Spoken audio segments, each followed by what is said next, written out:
9 सितंबर को दोहा पर हुए इजरायली हमले ने पूरे अरब जगत को झकझोर के रख दिया है। इस हमले के बाद कई मुस्लिम और अरब देशों ने सुरक्षा को लेकर कई इमरजेंसी बैठकें भी की और साथ ही साथ आने वाले खतरों पर बात भी की।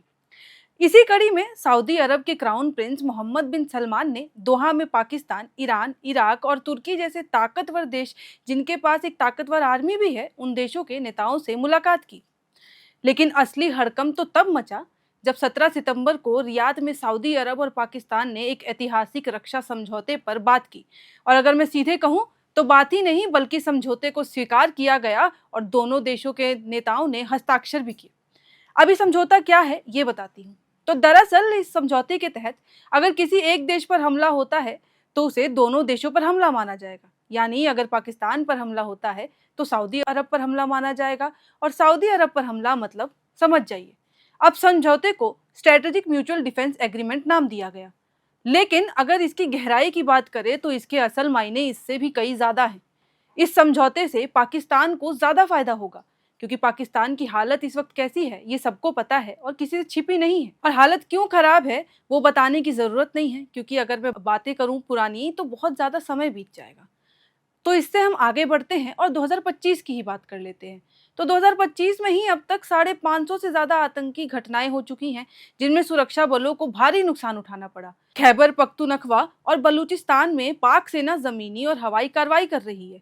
लेकिन ज्यादा दुख की बात तो ये है कि इन अभियानों में नागरिकों की भी जान उतनी ही जा रही है। अफगान बॉर्डर पर तालिबान से झड़पें आम हो चुकी हैं। तो ऐसे में सवाल ये उठता है कि क्या पाकिस्तान वाकई सऊदी अरब की रक्षा कर सकता है? तो जवाब है हाँ, लेकिन एक खास तरीके से। पाकिस्तान के रक्षा मंत्री ख्वाजा आसिफ ने साफ कहा है कि यह समझौता एक छाता है और पाकिस्तान की सभी क्षमताएं, यहां तक कि परमाणु प्रतिरोध भी सऊदी अरब के लिए उपलब्ध होंगी। अब ये बयान ना सिर्फ रीजनल इक्वेशन बदलता है बल्कि अमेरिका और इसराइल के लिए भी उतना ही चिंताजनक का विषय बन जाता है, क्योंकि सऊदी अरब और पाकिस्तान का एक साथ आना किसी के लिए भी खतरे से खाली नहीं है। अब इस समझौते की जानकारी इसराइल और अमेरिका को थी या नहीं ये तो स्पष्ट नहीं है, लेकिन पाकिस्तान के सेना प्रमुख को व्हाइट हाउस में लंच पर बुलाना और सेंट्रल कमांड समारोह में आमंत्रित करना सिर्फ ऑप्टिक्स थे। असल में अमेरिका पाकिस्तान संबंध हमेशा से सिर्फ लेन देन तक पर ही आधारित रहे हैं और उससे ज्यादा कुछ नहीं। इस बार भी पाकिस्तान ने अमेरिका की तस्वीरों को इस्तेमाल किया अपनी इंटरनल क्रेडिट्स और बाहरी दबदबे को बढ़ाने के लिए, क्योंकि पाकिस्तान को भी पता है कि अमेरिका उसके यूज में और किसी तरीके से आ भी नहीं सकता। वहीं दूसरी ओर सऊदी अरब ने पहले ही चीन की आर्बिट्रेशन से ईरान से शांति स्थापित कर ली है, जो इजराइल का कट्टर दुश्मन माना जाता है। यानी एक तरह से कहूं तो अमेरिका की नाराजगी अब मायने नहीं रखती। अब इन सब में चीन को नहीं भूला जा सकता, क्योंकि इस समझौते के पीछे चीन की भूमिका भी उतनी ही महत्वपूर्ण रही है। पाकिस्तान की आर्मी की ताकत का आधार हमेशा से चीन रहा है। पाकिस्तान ज्यादातर चीन के बलबूते पे ही उड़ता रहा है। तो इस लिहाज से ये समझौता चीन के लिए भी उतना ही इम्पोर्टेंट है जितना कि पाकिस्तान के लिए, क्योंकि उसके पास अब अवसर है मिडिल पूर्व में अपने हथियारों की आपूर्ति और पाकिस्तानी अफसरों द्वारा प्रशिक्षण के जरिए को जारी रखे रखना। लेकिन इन सब में अब इसराइल के साथ संभावित टकराव की स्थिति भी बन सकती है, और शायद इसी को भांपते हुए राष्ट्रपति डोनाल्ड ट्रंप ने 18 सितंबर को लंदन में अचानक से एक घोषणा कर डाली। वो घोषणा थी कि वो अफगानिस्तान के बगराम बेस को वापस लेना चाहते हैं। उन्होंने कहा कि ये उस जगह से 1 घंटे की दूरी पर है जहां चीन परमाणु हथियार बनाता है, और ट्रंप जानते हैं कि ये सब आने वाले समय में भारी पड़ सकता है, और इसीलिए ट्रंप ने ये ऐलान कर डाला। हालांकि अब ये बयान दक्षिण एशिया में हलचल भी पैदा कर सकता है। अब इन सब के बाद सवाल ये है कि क्या पाकिस्तान ने अपनी क्षमता से ज्यादा बोझ उठा लिया है?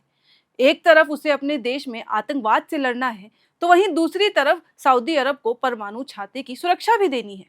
अब इससे उसकी सैन्य ताकत दो हिस्से में बढ़ जाएंगी, दक्षिण एशिया और मिडिल ईस्ट।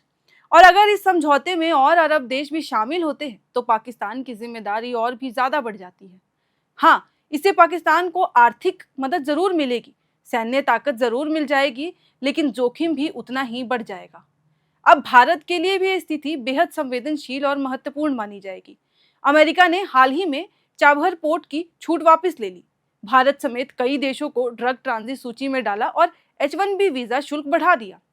अब ये कदम सिर्फ व्यापार तक सीमित नहीं है, बल्कि शक्ति संतुलन के नए उपकरण भी बन सकते हैं।